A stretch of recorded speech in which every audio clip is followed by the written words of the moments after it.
Motijheel model school. Motijheel model স্কুলে ১,০০০ টাকা কইরা বেতন ছিল, হঠাৎ করে ১৩০০ করে ফেলেছে। আর সারাদিন তো পড়াই না।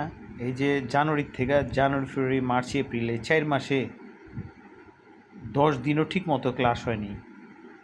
হ্যাঁ, ১০ দিনও ১০ দিনের মতোই ঠিক মতো আইসা টিচাররা যে ক্লাস করাইব এই ক্লাস করেনি। অথচ ছাত্রীগো কইতাছে যে সবাই যাগো বেতন বকেয়া টকেয়া আছে, ১ মাসের বেতন নিব না, পুরো ৩ মাসের বেতন দিয়া পরীক্ষা দিতে হইব।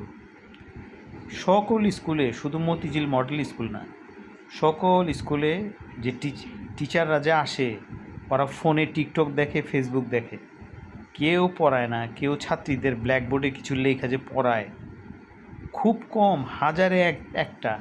এখন পড়াই না। প্রধান, ওই যে কিছুদিন আগে খবরেও দেখলাম, প্রধান শিক্ষিকা এক ক্লাসরুমে বসে বসে টিকটক দেখতেছে মোবাইলে। এই হলো অবস্থা বর্তমানে লেখাপড়ার।